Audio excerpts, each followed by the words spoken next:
Hey there, entrepreneur. Welcome back to another fascinating episode of Fascinating Founders. I'm your host, Nicole Holland, and I'm thrilled to be your guide as we dive in and uncover the stories that came before the success of some of the world's most fascinating founders.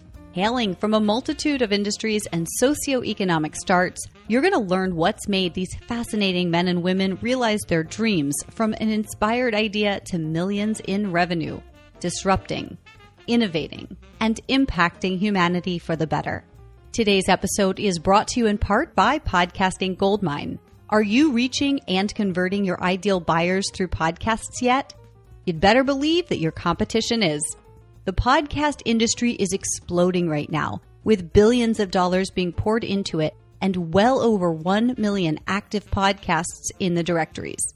In just the past 90 days alone, hundreds of thousands of new podcasts have been added, and the industry will continue to grow whether or not you're a part of it. Your market, my friend, is listening to podcasts, and I would love to personally help you design a strategic podcast marketing plan to help your company scale and reach your business growth goals through podcasts.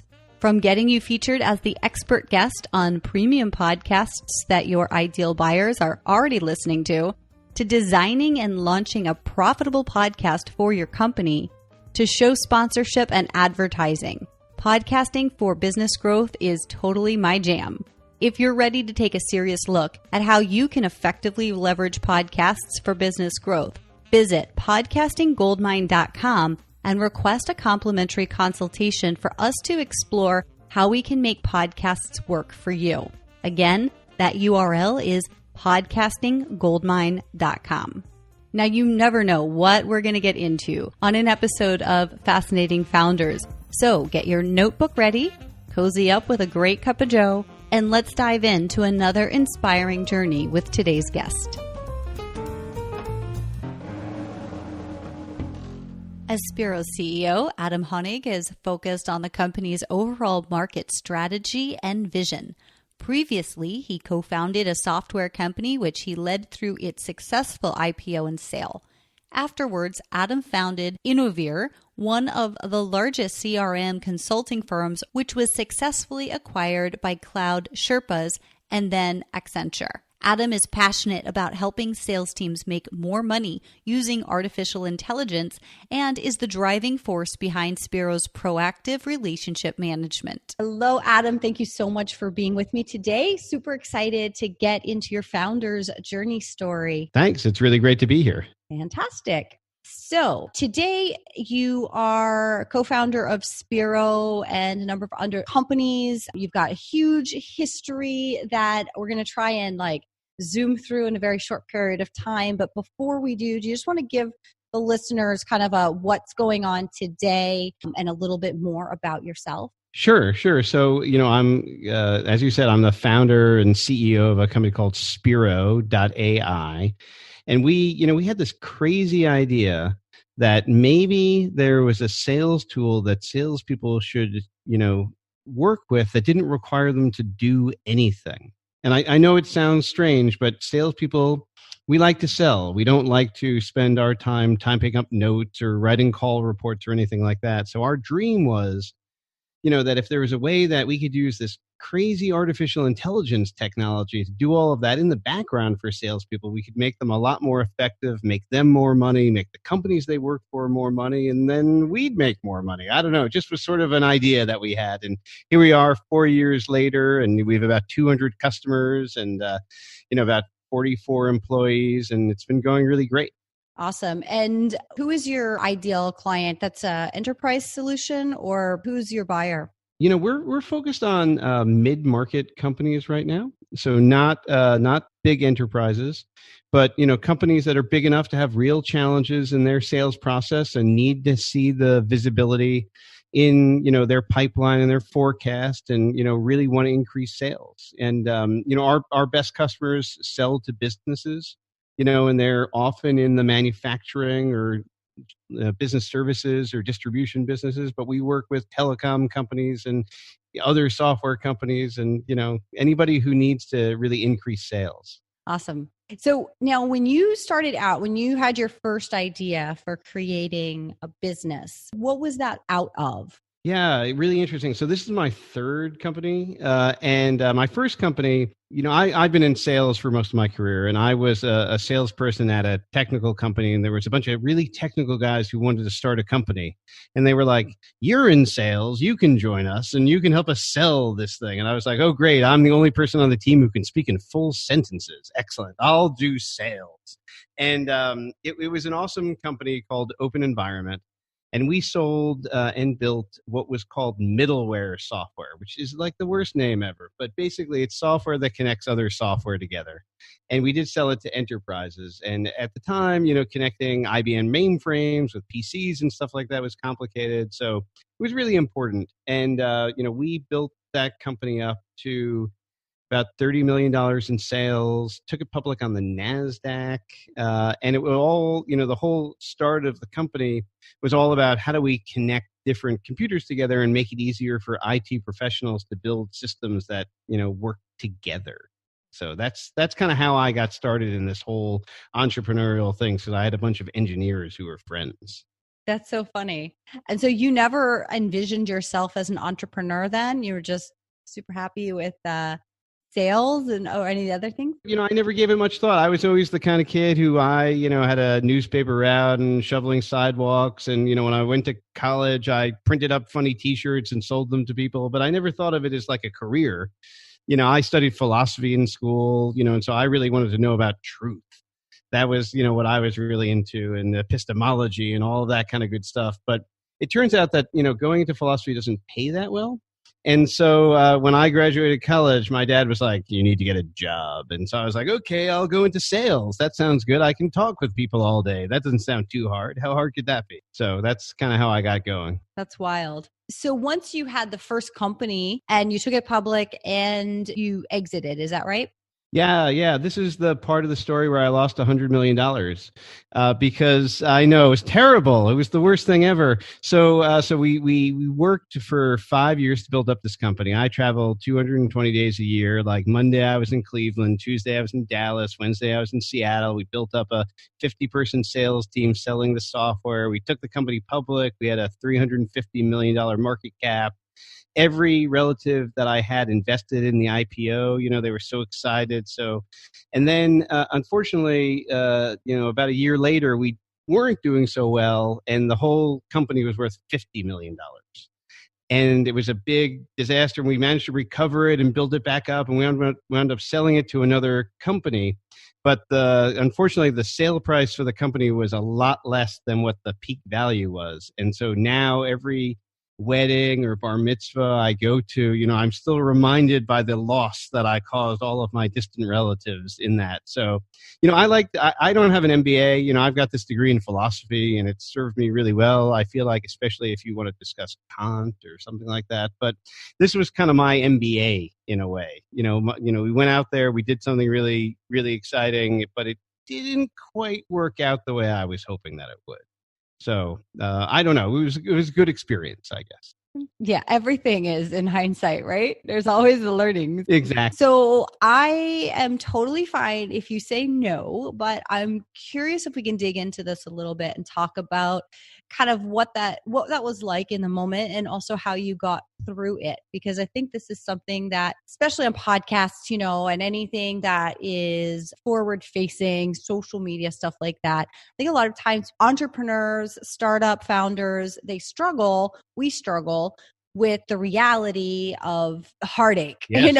and big financial losses. And Sure. we're expected to sort of grin and bear it and not really talk about it. So is this somewhere we can go a little deeper?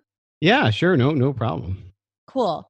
So in terms of, friends and family and having all that support from your personal life, when things started going south, did you guys believe that it ever could get as bad as it did? Or was there somewhere where you went this is awful, but we can do this. We're not telling anyone. We're not folding. We're not throwing in the towel. We're going to get this out of where it's at and everything's going to be good again. Were you oh man, this is not good? And did the friends and families weigh on you at all during that time? Yeah. I think looking back on it, I think the benefit that we had, and this is going to sound really backwards, so just go with me for a second. So, when we had a $300 million valuation for the business, and we missed a quarterly financial target that we were supposed to achieve, and so the stock went down 90%. And the good news was, it went down so far that expectations got really low again, and so people, not us, not me, but, people were like, okay, well, I'm going to have to write that off, and we managed to get them to about 50 cents on the dollar on it. And so it felt like it was an improvement off of the bottom. But this is you asked something really interesting in that question, and the answer is I never will say it can't get worse than this, because just when you think you say that, it always gets worse. Like it doesn't matter. Like you're like, we're at 50 cents, we're going to 25, we're going to 10. Like you can always get worse. So I never say that because I'm just like a little superstitious that way. But yeah, no, it took I think having family invested in the business made me need to dig a little bit deeper and get something back on that. You know what I mean? And it was a pride issue. It was a financial issue, but it really motivated me to go forward with that. And, listen, I have family invested in my new company, so it's not something I shied away from. I mean, I'm a very, confident person, I guess. And, I really believe in what I'm doing, and I'd rather bet on myself than other people, as I'm sure a lot of your listeners would. So, I think you just got to stick it through, sometimes. I mean, you got to know when to fold too, but, you need to know when to stick it out. And when you do have that confidence and you're going, okay, I'm going to stick it out, or I'm going to, do it again. I guess maybe I'm not phrasing the question right. I feel like there's still something there I'd love to hear in the very short aftermath as the going through it, right? Like, did you get from people that you had a connection with? Did you get, I'm not sure of the word, but what was going on for you in that hindsight moment when you guys were not happy with the outcome? You were happy that you got up to 50 cents on the dollar, but that people found out like, this is it. This was a loss. Oh, yeah. No, I felt like the world's biggest asshole. I mean, that's, like every day, I was walking around with like a sign around my neck in my mind, saying, this is terrible. What am I going to do? I've got to make it back. I got to make it up. And it was a very, very challenging time for me personally. And I have a tendency to work hard. And when things are tough, I tend to work more. And one of the things I've really had to learn is that's not always the right strategy. And like taking on hard work can blind you from making the better decisions about what needed to be done. And one of my colleagues at Open Environment, whose name was Omar, who ran marketing for us at the time, great guy, went on to be a very successful CEO in his own right.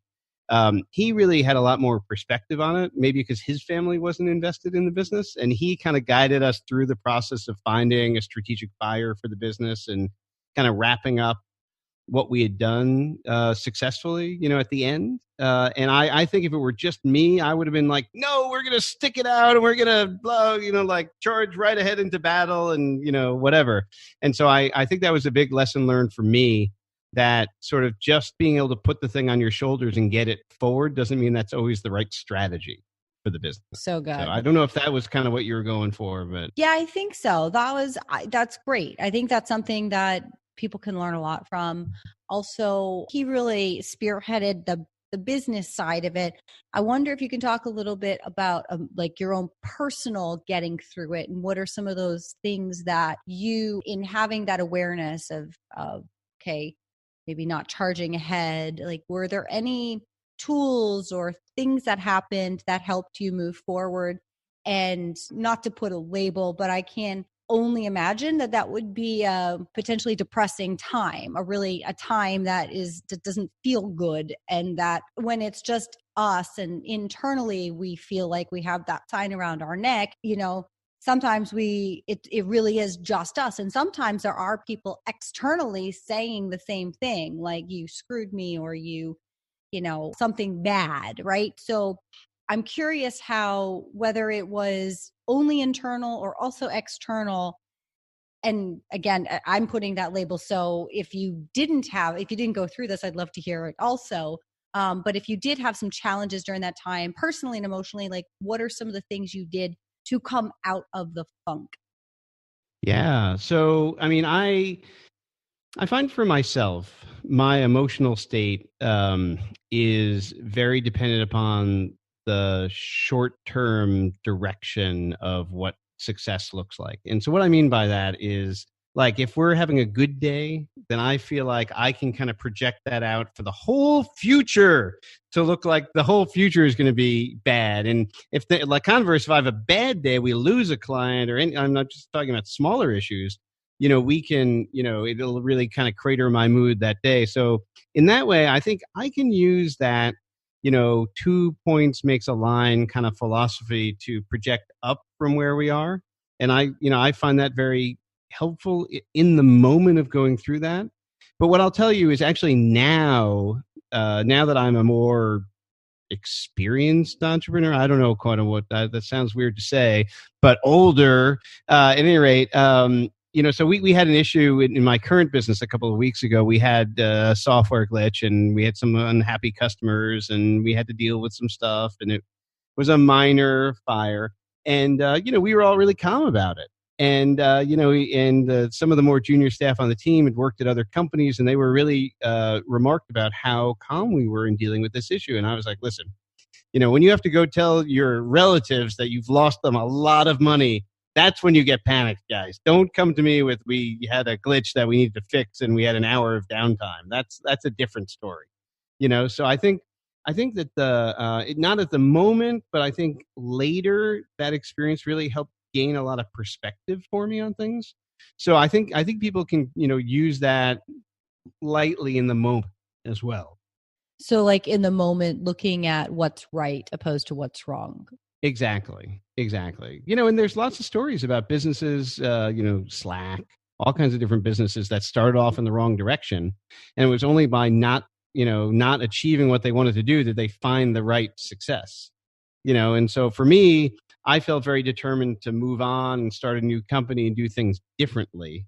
And, there were a lot of mistakes that we made, at Open Environment, my first company, that, I just vowed never to repeat. So that was just part of it. Amazing. What was the getting the next company off the ground? How was it conceptualized? Or is that when the engineers kind of said, hey, you're in sales, you can help us sell this? Well, so after we sold, Open Environment and kind of wrapped that up and got our 50 cents on the dollar on that, I was just really fascinated with sales, having run this, fairly good sized sales team. And we're looking for ways to track sales and understand it better. And that's how I kind of got involved in CRM.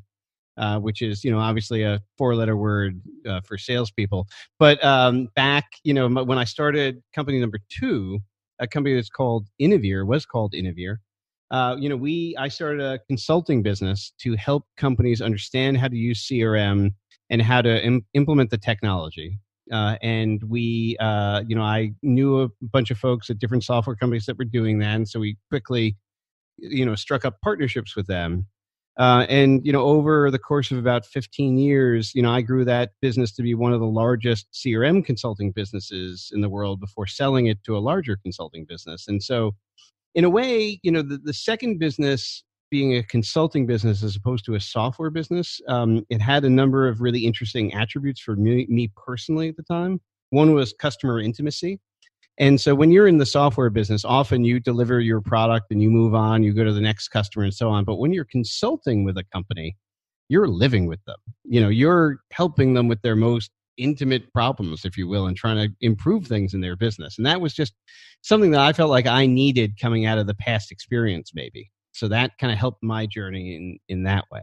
Awesome. And then did you ever take breaks between, now then from there, to Spiro, was there any kind of pause, or were you just ready to move on? Well, I'm fortunate to be sort of a high energy kind of person. So I did, after I sold Innovere in 2012. I did take a couple weeks off and I went to China. And I've always wanted to go to China, and kind of having grown up eating a lot of Chinese food and reading a lot about it and stuff like that, it was always like a mystery to me. And I've traveled a lot. My last company, we had a big operation in India. I've been all over, but I've never been to China. So that was sort of something I really wanted to do. So I did that for a little bit, so I'll do little things, but no, I get too restless. I just start doing stuff. So. Awesome. And so throughout this entire journey, what are some of your biggest takeaways that you can share with my listeners about really anything? I've asked you enough questions that are pointed. That share with me what you want people to take away from you. Well, I just, what I want them to take away, so many things. I love, talking and working with entrepreneurs, but I think I really would very much encourage people to make sure that they're having fun at what they're doing and really to take a lot of personal enjoyment out of it. And so we do a lot of things here at Spiro to make sure that happens. We've built funny things into the product.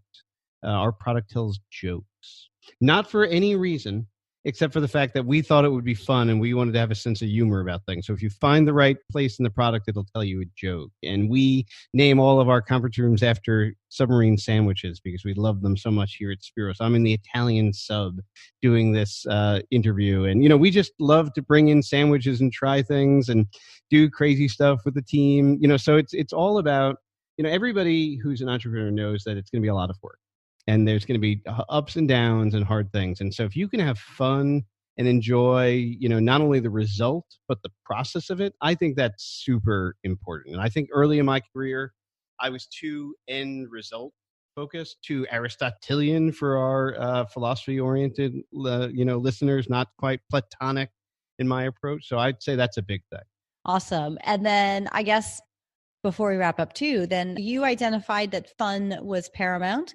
How did you, from the beginning, set that as a part of your company culture? Yeah, I believe that company culture is emergent.